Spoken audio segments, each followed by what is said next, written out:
할렐루야. 주 예수님 은혜 안에서 평안하셨습니까?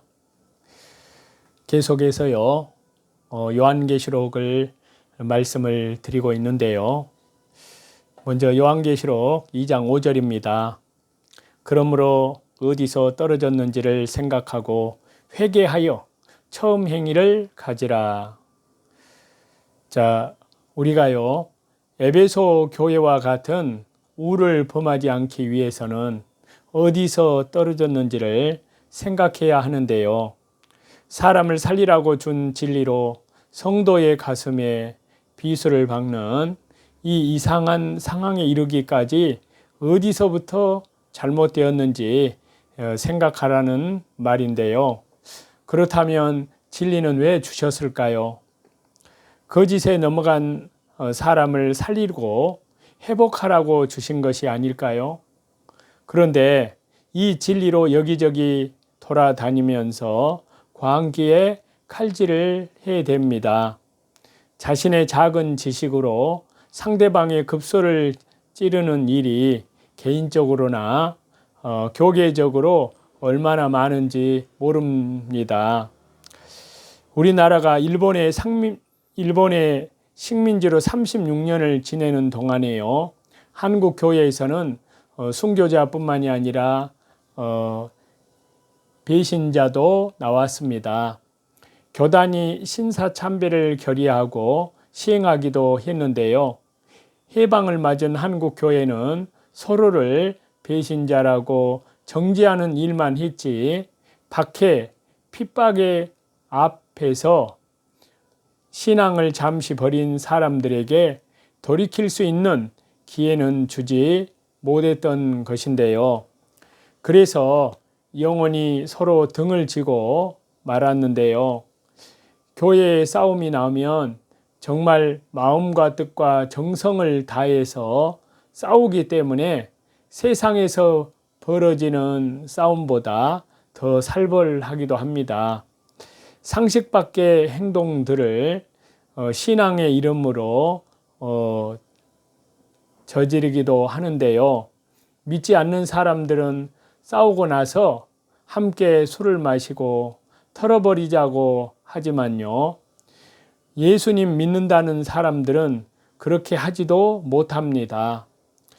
자, 이것이 진리라는 이름으로 에베소 교회가 저지른 실수였던 것입니다. 자, 요한계시록 2장 7절인데요. 기 있는 자는 성령이 교회들에게 하시는 말씀을 들을지어다. 이기는 그에게는 내가 하나님의 낙원에 있는 생명나무의 열매를 주어 먹게 하리라. 자, 이 말씀에서도 주목할 것은요. 이기는 자가 낙원에서 먹는다는 생명나무의 열매의 실체인데요. 잠언 3장 18절에 보면 이런 말씀이 있습니다. 지혜는 그 얻은 자에게 생명나무라. 지혜를 가진 자는 복되도다. 의인의 열매는 생명나무라. 지혜로운 자는 사람을 얻느니라. 라고 잠언 11장 30절에도 기록이 되어 있는데요. 이러한 잠언의 말씀들에는 지혜와 생명나무가 병행을 이루고 항상 연결되어 있습니다. 요한계시록 2장 7절에서 이기는 자에게 낙원에서 생명나무의 열매를 먹게 한다고 했는데요. 구약 성경을 보면은요, 생명나무와 지혜가 불가분의 관계에 있음을 알게 되는데요. 지혜는 많이 알고 남이 모르는 첨단 지식을 축적하는 것이 아닌데요. 원래 의미의 지혜는요, 하나님께서 우리에게 주기로 작정하셨던 하나님 자신의 속성입니다. 주님께서 이기는 자들에게 주기로 작정하셨던 것입니다. 우리가 신앙 안에서요, 바라보는 지혜의 완성은 사랑으로 완성되는 진리이고요. 이것이 최고의 지혜입니다. 지혜는 단지 일상에서 무엇이 옳고 그른지 따지는 것을 넘어섭니다. 개념상의 오름을 뛰어넘어서 사랑으로 사람을 살리고 세우는 자리까지 나아가는 것이 지혜라고 할 수 있습니다. 주님께서 우리에게 이러한 삶을 약속하고 계시는데요. 그리고 그 약속은 남은 신앙의 여정을 완성하는, 성화 구원을 완성하는 그 순간까지 우리에게 이어질 것인데요. 그래서 사랑 안에서 진리를 말해야 하고요. 또한 진리를 가졌다는 사실이 더 큰 겸손과 섬김으로 삶의 현장에서 그리스도의 선한 생명력으로 승화하도록 더욱 자기를 예수님의 성품을 닮아가도록 무릎을 꿇어야 될 줄로 믿습니다.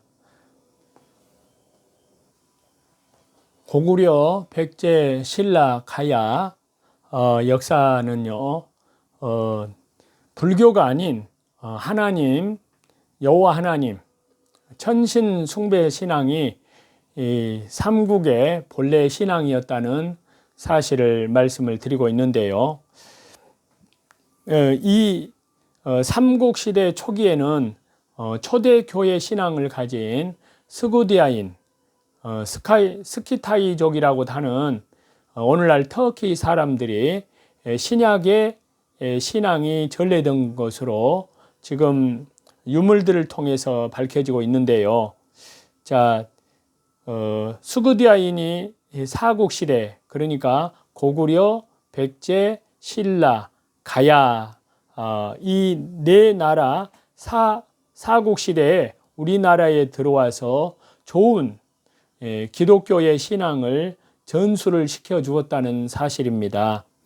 그래서 이 스구디아인은 흑해 북쪽과 카스피해 부근에 흩어져서 살던 유목인들로 사도 바울은 야만인이라고 했던 것은요. 그러나 복음으로 새 사람을 입은 신약 초기의 교회에 참 그리스도인들이 되었습니다. 이 스키타이 문화는요. 화북을 거쳐서 전국시대 중국 문화에 파급이 되었는데요. 거울은 그 좋은 예입니다. 그것이 동아 세계대백과사전 18권에 보면 페이지 354페이지에 그렇게 기록된 내용을 말씀을 드립니다. 또 정학봉 학자가 쓴 사도 도마 얘기도 나오는데요. 예수님의 12제자 가운데 도마 제자가 나오는데 거기에 보면은 이스라엘의 잃어버린 10부족이 중앙아시아에서 강력하게 성장한 스키타이 기마 민족과의 연합체가 북방 스텝노드를 지배하였고요. 부여국을 세웠으며 이 기마 민족의 후예들이 조선 반도와 일본으로까지 진출하였다는 것이 바로 사도 도마 얘기를 한 정학봉 학자가 써놓은 책에 그런 내용들이 나옵니다. 그리고 스키타이계 유물이 발견돼서 김해 국립박물관에 전시되어 있습니다. 그것이 국제신문 1991년 3월 12일자에 보도가 됐는데요. 스키타이계 유물이 출토되어서 한반도에서 첫 청동제 항아리 손잡이가 그릇의 양쪽 옆에 부착되는 모습이고요. 그리고 3세기 가야 국가 형성기에 실체가 드러났고요. 완전히 로마 문화 복장으로 로마의 지배를 받았던 이스라엘 신앙과 연계되었음을 말해주고 있다는 사실입니다. 찬송 드리시겠습니다.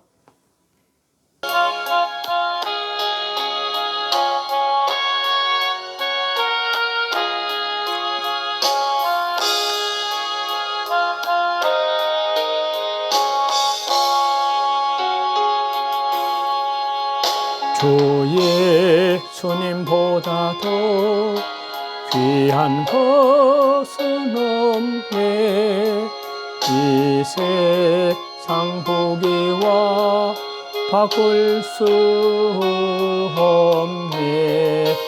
영죽은 내 대신 돌아가신 그 놀라운 사랑 잊지 못해. 세상 즐거움 다 버리고 세상 자랑가 버렸네. 주 예수님보다 더 귀한 것은 없네. 오늘도 자기를 부인하고 자기 십자가를 지고 말씀과 기도로 믿음으로 하나님과 동행하고요. 또 뿐만 아니라 다시 재림하시는 주 예수님을 향하여서 믿음의 주요 온전케 하시는 주님만을 바라보면서 또 밖으로는 이뤄진 영혼들에게 하나님 나라 우리 주 예수 그리스도의 십자가의 복음의 생명을 전파하시는 또 지극히 거룩한 믿음 위에 자기를 건축해 나아가는 신실한 하루가 될 수 있도록 간절히 하나님께 의지하며 또한 성령님으로 말미암아 더욱 우리의 믿음이 성장해 가시기를 우리 주 예수 그리스도 이름으로 간절히 축원합니다. 감사합니다.